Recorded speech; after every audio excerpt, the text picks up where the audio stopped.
Assalamualaikum warahmatullahi wabarakatuh. Bismillahirrahmanirrahim. Alhamdulillahi rabbil alamin. Nahmaduhu wa nasta'inuhu wa nastaghfiruh. Allahumma salli wa sallim wa barik ala sayyidina Muhammad wa ala alihi wa sahbihi ajma'in. Allahumma alhimna ilman afqahu bihi awamirak wa nawahika warzuqna fahman a'lamu bihi kaifa unajik ya arhamar rahimin.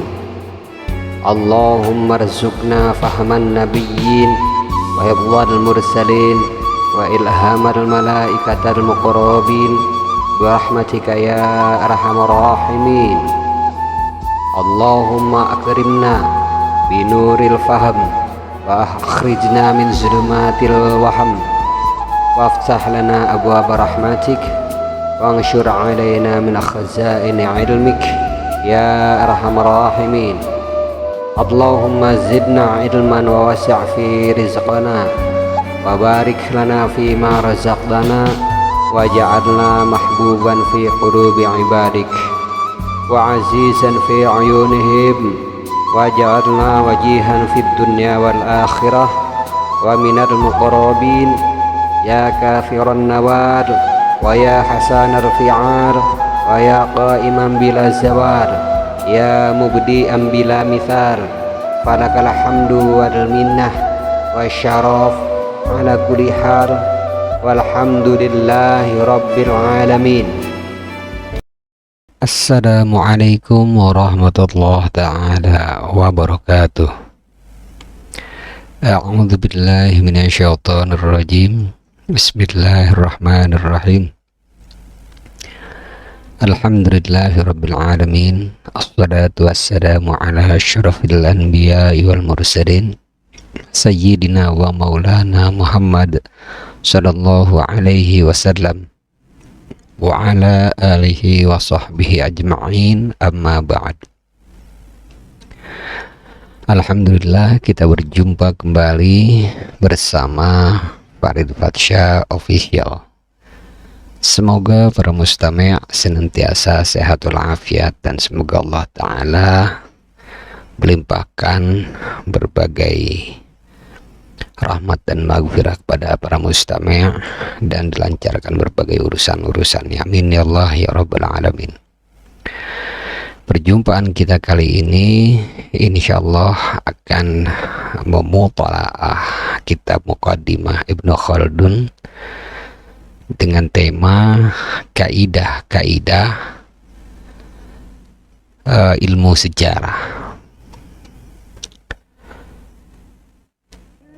Orang yang ingin menekuni bidang sejarah membutuhkan ilmu politik, karakter-karakter alam, perbedaan bangsa-bangsa, kawasan, dan zaman dalam hal perjalanan hidup, akhlak, tradisi, madhab, dan lain-lain sebagainya. Di samping itu, ia harus menguasai masa sekarang untuk membandingkan masa lalu, mencari sisi-sisi persamaan dan sisi-sisi perbedaan antara keduanya, menggali latar belakang persamaan dan latar belakang perbedaan tersebut. Orang yang menekuni ilmu sejarah juga harus mengetahui prinsip-prinsip tentang kerajaan, agama, permulaan kemunculannya, faktor-faktor eksistensinya, kondisi orang-orang yang berkecimpung di dalamnya dan berita-berita mereka, sehingga ia dapat menguasai latar belakang setiap beritanya. Setelah itu, hendaknya ia menilai berita yang dinukil dengan kaidah-kaidah dan prinsip-prinsip yang telah dimilikinya.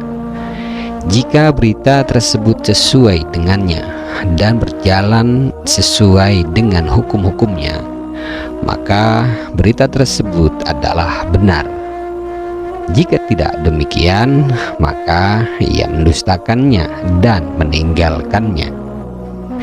Orang-orang terdahulu menganggap besarnya nilai sejarah karena hal-hal tersebut. Karenanya metode-metode tersebut ditempuh oleh At-Tabari, Al-Bukhari, Ibnu Ishaq, dan ulama-ulama yang seperti mereka.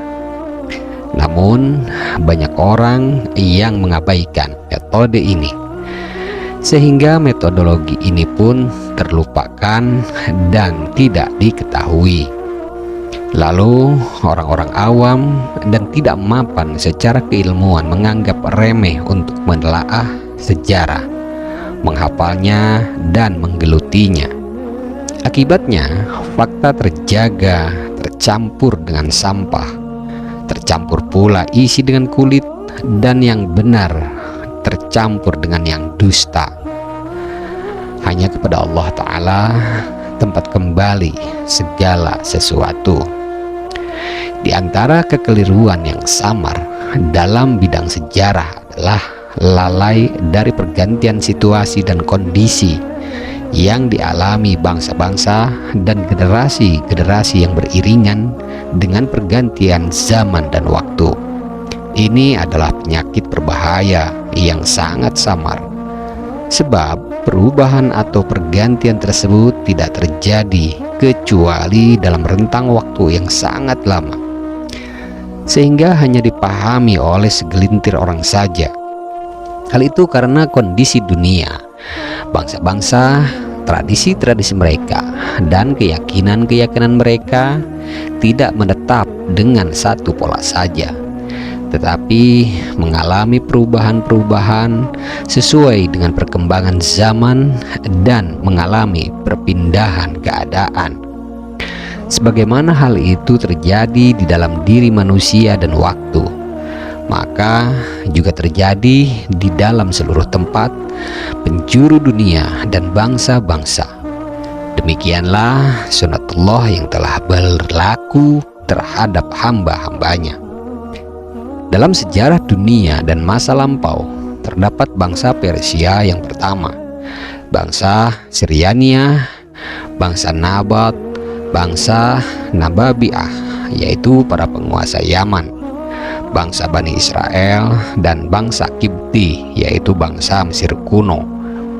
Masing-masing bangsa tersebut memiliki gaya tersendiri dalam karakter kerajaan, politik, keahlian, bahasa, istilah, dan segala aspek muamalah mereka, dan cara mereka meramaikan dunia.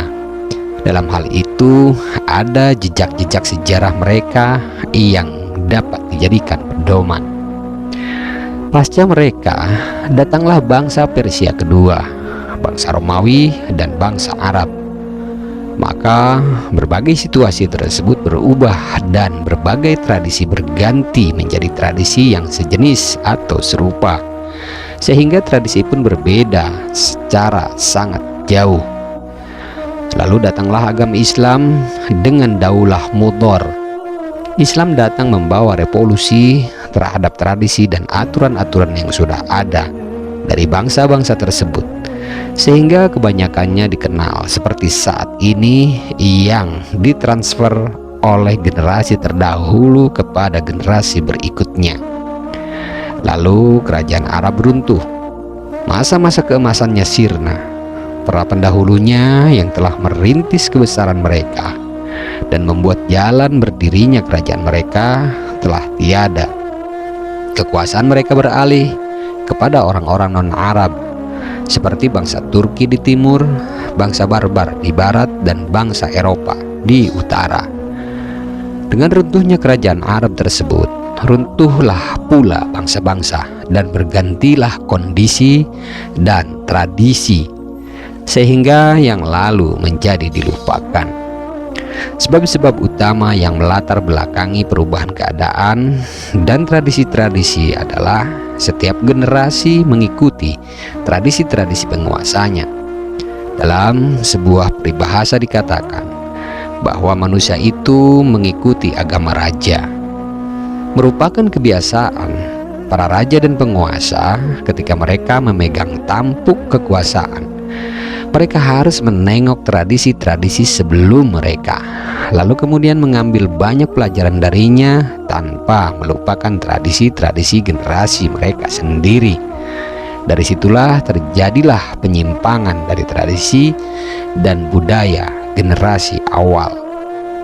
Lalu ketika datang para penguasa lain setelah mereka dan timbul asimilasi atau akulturasi budaya seperti yang terjadi sebelumnya, maka muncul budaya baru yang berbeda dari generasi sebelumnya dan sangat jauh berbeda dengan budaya dan tradisi budaya sebelumnya.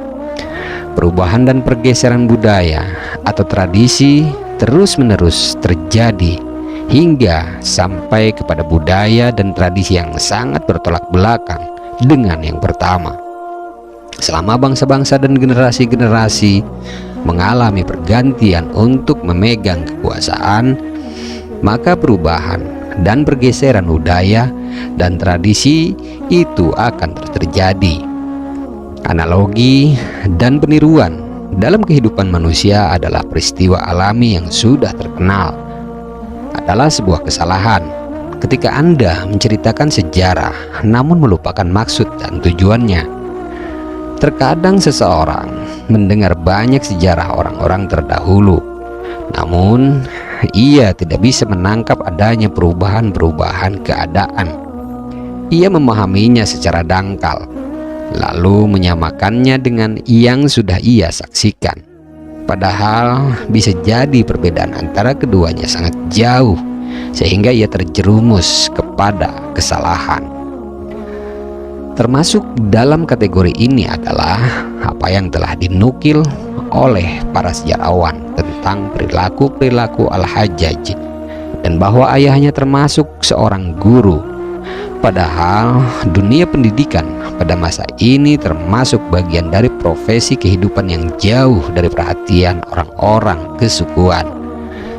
Seorang guru adalah sosok yang lemah, miskin, dan terputus dari asalnya. Banyak orang-orang lemah yang menginginkan gaji yang sebenarnya mereka tidak berhak untuk menerimanya, karena mereka menganggap mengajar itu sebagian dari yang dapat mereka lakukan. Mereka dikendalikan oleh rasa tamak, dan terkadang apa yang mereka harapkan itu tidak tercapai. Akibatnya mereka terjatuh ke dalam lembah kehancuran. Mereka tidak mengetahui bahwa sebenarnya mereka tidak berhak untuk menerima apa yang mereka harapkan tersebut, dan bahwa mereka adalah ahli profesi untuk mendapatkan penghidupan. Mereka tidak tahu bahwa kegiatan pengajaran pada awal Islam dan pada masa dua daulah, yaitu Daulah Umayyah dan Abbasiyah, tidak termasuk dari bagian profesi kerja dan ilmu secara umum, dan bukan lahan untuk mencari kerja. Ilmu pada masa itu adalah penukilan apa yang didengar dari syariat dan pengajaran terhadap hal-hal yang tidak diketahui dari agama dalam. Orang-orang yang memiliki nasab dan kesukuan yang memegang agama adalah yang mengajarkan kitabullah dan sunnah Rasulullah SAW dalam bentuk penyampaian berita, bukan dalam bentuk pengajaran yang bersifat profesi. Hal itu disebabkan Al-Quran adalah kitab mereka yang diturunkan kepada seorang rasul yang berasal dari mereka, yang di dalamnya terdapat petunjuk-petunjuk kebenaran untuk mereka. Agama yang mereka yakini adalah Islam. Mereka membelanya, berperang untuknya, dan merasa bangga dengannya. Sebab Islam pertama kali turun kepada mereka Karena itu mereka selalu giat untuk menyampaikan dan memahamkannya kepada umat manusia tanpa menghiraukan celaan orang yang mencela atau memusuhi mereka. Buktinya, Nabi Shallallahu Alaihi Wasallam mengutus para sahabat senior kepada orang-orang Arab untuk mengajarkan hukum-hukum Islam dan syariat-syariat agama kepada mereka. Beliau mengutus 10 sahabat dan seterusnya secara berkala. Islam yang bermula dari kondisi yang tidak mapan dan masih lemah akar-akarnya, hingga menjadi agama yang dianut oleh bangsa-bangsa yang jauh dari pemeluk pertamanya. Seiring dengan perkembangan waktu, kondisi-kondisinya mengalami perubahan dan penggalian hukum-hukum syariat dari teks-teks atas berbagai macam peristiwa pun terus dilakukan.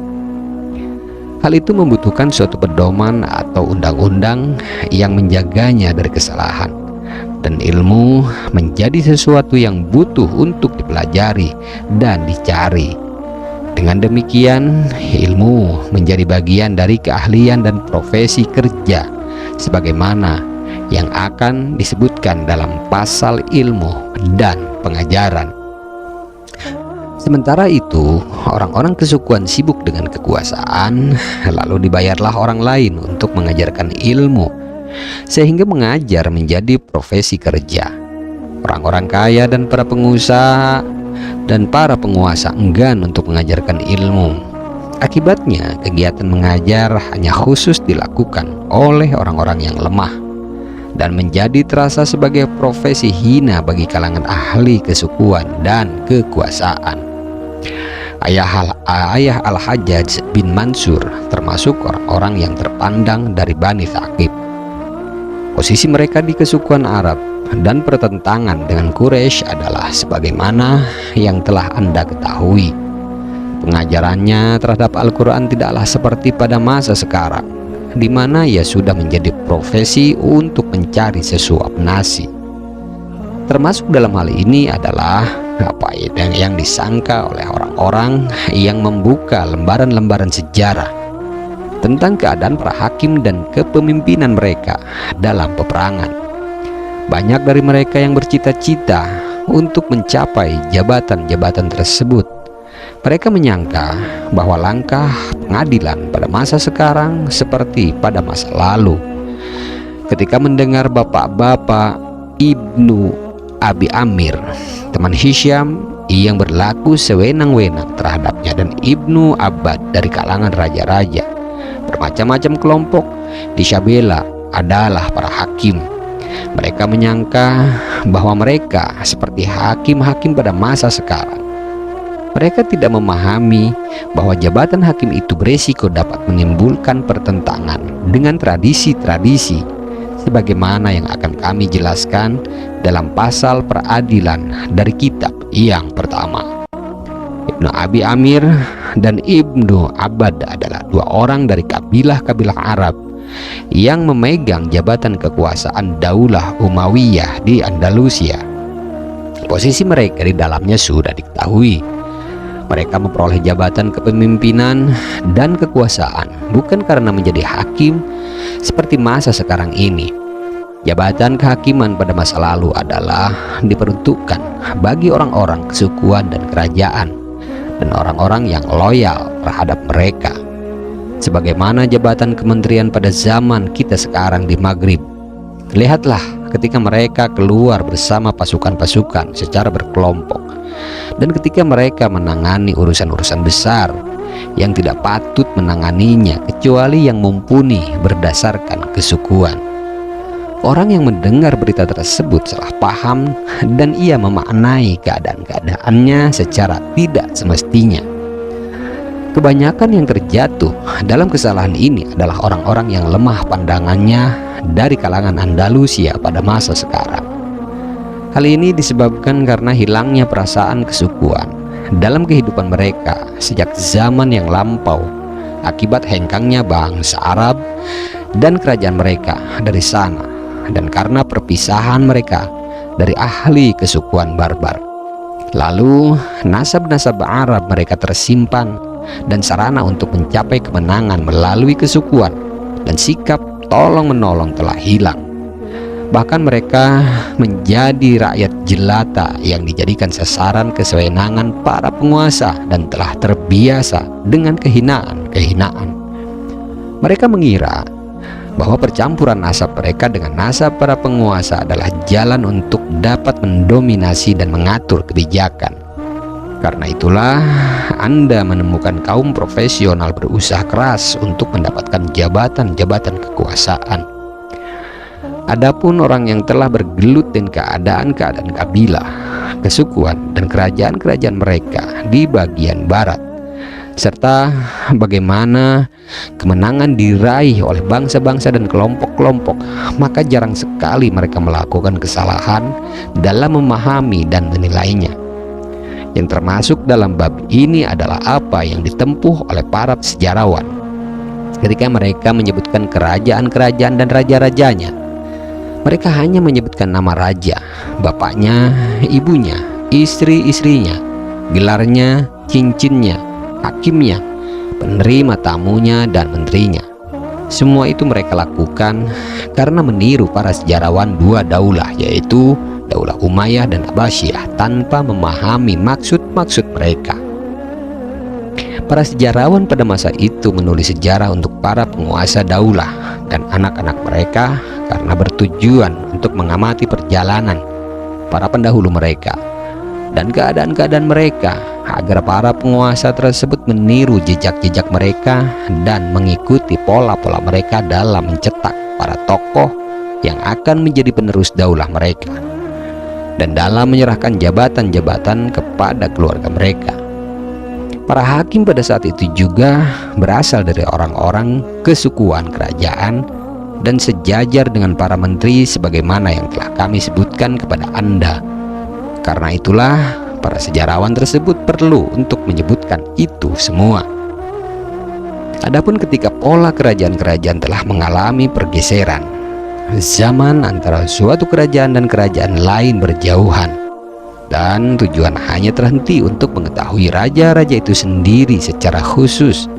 Perbandingan antara suatu kerajaan dengan kerajaan lain dipandang dari segi kuat dan lemahnya, dari sisi kerajaan yang menandinginya atau tidak mampu menandinginya.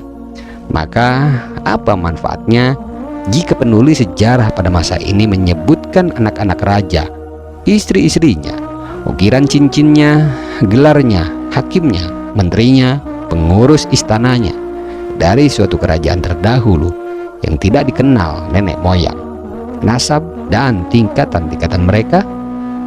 Yang menyebabkan mereka melakukan hal itu adalah sikap taklid dan lalai dari tujuan-tujuan pengarang masa lalu, serta tidak kritis terhadap tujuan-tujuan sejarah, kecuali jika menyebutkan para menteri yang memiliki peran besar dan kisah-kisah mereka memenuhi kisah para raja, seperti Al-Hajjaj, Bani Al-Muhallab, Al-Baramikah, Bani Sahal bin Nubakht, Kafur Al-Ihshidi, Ibnu Abi Amir, dan yang semisal dengan mereka. Maka tidak mengapa menyebutkan nenek moyang mereka dan keadaan mereka, karena mereka termasuk dalam kategori para raja. Baiklah, di sini kami akan menyebutkan suatu pelajaran yang kami jadikan penutup uraian kami di dalam pasal ini, bahwa sejarah adalah penyebutan kabar-kabar khusus dalam suatu masa atau generasi. Adapun menyebutkan keadaan-keadaan umum penjuru dunia, generasi-generasi dan zaman-zaman adalah bahan utama penulis sejarah yang kebanyakan tujuan-tujuannya didasarkan pada hal itu, dan dengannya sejarah-sejarah yang ditulisnya pun menjadi bermacam-macam. Sudah ada orang yang telah menulisnya dalam satu buku, sebagaimana yang telah dilakukan oleh Al-Mas'udi dalam kitab Muhurujud Dzahab. Di dalamnya Al-Mas'udi menjelaskan keadaan bangsa-bangsa dan tempat-tempat di penjuru dunia dari timur sampai barat pada masanya, yakni pada masa tahun 330 Hijriah. Ia menyebutkan agama-agama dan tradisi-tradisi mereka, menjelaskan tentang kondisi negeri-negeri, gunung-gunung, laut-laut, kerajaan-kerajaan, dan negara-negara. Ia mengklasifikasikan bangsa-bangsa Arab dan non-Arab dengan sejarah yang ditulisnya. Ia menjadi pemimpin dan sejarawan yang dijadikan rujukan utama dan pokok yang dijadikan standar untuk meneliti banyak sejarah. Kemudian Al-Bakri datang setelahnya. Ia mengikuti jejak Al-Mas'udi, namun khusus di dalam perilaku dan budaya para raja serta kerajaan-kerajaan mereka. Sebab bangsa-bangsa dan generasi-generasi pada masanya tidak mengalami banyak perubahan. Adapun masa ini, yakni akhir abad ke-8, kondisi Maghrib yang kita saksikan telah banyak sekali perubahan. Bahkan dalam segala bidang, mulai abad ke-5 bangsa barbar terdesak oleh bangsa Arab. Bahkan bangsa Arab mengalahkan mereka dan merebut kekuasaan dari mereka secara umum dan menyertai mereka dalam negeri-negeri yang berada di bawah wilayah kekuasaan raja mereka. Ditambah lagi pada pertengahan abad ke-8 ini, baik di barat maupun di timur, muncul serangan penyakit yang mewabah terhadap peradaban manusia. Penyakit tersebut membinasakan bangsa-bangsa sedikit demi sedikit, melenyapkan generasi-generasi, menutup banyak keindahan peradaban dan menghapusnya. Ia datang kepada kerajaan-kerajaan pada saat usia lanjutnya sehingga mengurangi naungannya, menumpulkan ketajamannya, melemahkan kekuasaannya, dan mengantarkan harta bendanya kepada kehancuran. Peradaban dunia mengalami keruntuhan akibat keruntuhan manusia. Maka kota-kota dan pabrik-pabrik menjadi tumbang. Jalan-jalan dan simbol-simbol peradaban mati. Rumah-rumah sepi, kerajaan-kerajaan dan kabilah-kabilah menjadi lemah, dan penghuninya pun berganti. Di belahan bumi timur saya menyaksikan hal yang sama terjadi di barat, meski dengan kadar berbeda, seolah lisan alam mengumandangkan seruan kerobohan dan kebinasaan kepada dunia. Lalu dunia pun menurutinya. Hanya Allah Ta'ala yang mewarisi dunia dan orang-orang yang berada di atasnya. Ketika keadaan-keadaan telah mengalami perubahan secara total, maka seolah makhluk mengalami pergantian dari asalnya, dan dunia berubah secara keseluruhan, seolah ia adalah makhluk yang baru, pertumbuhan yang dimulai lagi, dan dunia pun menjadi baru kembali. Oleh karena itu, zaman ini membutuhkan orang yang mencatat keadaan-keadaan manusia, dunia secara keseluruhan, generasi-generasinya, budaya-budayanya, dan keyakinan-keyakinannya. Dalam hal itu, ia mengikuti langkah Al-Mas'udi dalam menulis sejarah zamannya agar menjadi sandaran orang-orang setelahnya. Dalam kitab ini saya menyebutkan sejarah Maghrib sesuai dengan kemampuan saya, baik secara langsung atau isyarah. Dalam berita-beritanya, tujuannya adalah agar penyusun sejarah ini hanya terfokus kepada kawasan Maghrib, keadaan generasi-generasinya, bangsa-bangsanya, kerajaan-kerajaannya tanpa melampaui negeri selain Maghrib. Karena saya tidak memiliki informasi yang cukup atas sejarah timur dan bangsa-bangsanya. Di samping itu, berita-berita yang dinukil tidak mencukupi atas apa yang saya inginkan. Al-Mas'udi mampu menulis apa yang telah ia tulis karena ia telah menempuh banyak perjalanan ke berbagai belahan dunia, sebagaimana yang telah ia sebutkan di dalam kitabnya. Walaupun demikian, sejarah Maghrib yang ia tulis kurang lengkap. Di atas setiap orang yang mengetahui, ada orang yang lebih mengetahui. Tempat kembali segala ilmu adalah Allah. Manusia adalah makhluk lemah. Oleh karena itu, pengakuannya akan kelemahan dan kekurangan adalah sesuatu yang wajib. Barang siapa yang mendapat pertolongan Allah Ta'ala, maka segala jalan dimudahkan kepadanya dan segala tujuannya tercapai. Kami mendapat pertolongan Allah Ta'ala atas apa yang kami inginkan dalam menyusun tulisan ini. Allah Ta'ala yang menunjukkan jalan yang benar dan memberikan pertolongan. Kepadanya lah segala bentuk kepasrahan diserahkan. Akan tetapi masih tersisa bagi kami untuk memberikan pengantar tentang cara penulisan huruf selain Arab ketika disebutkan di dalam kitab ini. Ketahuilah, huruf-huruf yang ucapkan sebagaimana yang akan dijelaskan nanti merupakan suara-suara tertentu yang keluar dari tenggorokan yang bisa berubah-ubah akibat pemotongan suara oleh ovula. Ovula adalah bagian langit-langit atas yang menonjol ke bawah. Pemotongan suara juga diakibatkan juga oleh ujung-ujung lidah, rahang bawah, pangkal tenggorokan, gigi geraham, atau oleh gerakan dua bibir. Dari situ keluarlah suara-suara tertentu dan huruf-huruf tertentu yang khas dalam pendengaran. Dari situ pula kata-kata dirangkai untuk mengungkapkan apa yang ada di dalam hati. Semua bangsa tidaklah sama dalam mengucapkan huruf-huruf tersebut. Terkadang suatu bangsa memiliki huruf yang tidak dimiliki oleh bangsa lain. Huruf-huruf yang diucapkan oleh bangsa Arab ada 28, sebagaimana yang telah Anda ketahui.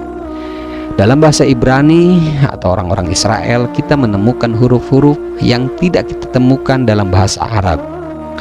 Dalam bahasa kita juga terdapat huruf-huruf yang tidak ada dalam bahasa mereka. Begitu juga bahasa Eropa, Turki, Barbar, dan bahasa non-Arab lainnya. Ahlul kitab dari kalangan bangsa Arab dalam mengungkapkan huruf-huruf mereka yang terdengar membentuk huruf-huruf secara tertulis, seperti membentuk huruf alif, ba, jim, ro, to, dan seterusnya. Dari huruf-huruf Arab yang berjumlahnya 28, jika mereka menemukan huruf yang tidak ditemukan dalam bahasa mereka, maka huruf tersebut tertinggal tanpa penjelasan. Terkadang sebahagian penulis memberi tanda dengan huruf Arab yang mirip dengannya. Namun cara ini tidaklah cukup untuk menunjukkan huruf yang sebenarnya, bahkan mengubah huruf aslinya. Karena kitab kami ini mencakup sejarah bangsa Barbar dan sebahagian bangsa non-Arab lainnya, dan terkadang kami harus menyebutkan nama-nama mereka atas bahagian kata-kata mereka yang mengandung huruf-huruf yang tidak ditemukan di dalam bahasa Arab. Maka kami terpaksa menjelaskannya dan tidak cukup memberi tanda huruf yang dekat dengannya, sebagaimana yang kami katakan tadi, karena cara ini tidak cukup untuk menjelaskan huruf asing tersebut.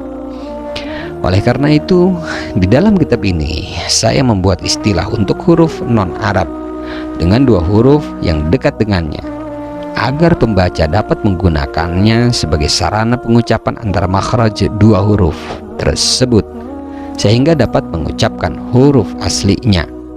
Saya mengambil cara tersebut dari para ahli mushaf ketika menggambarkan huruf-huruf bacaan Ishmam, seperti kata asyirat.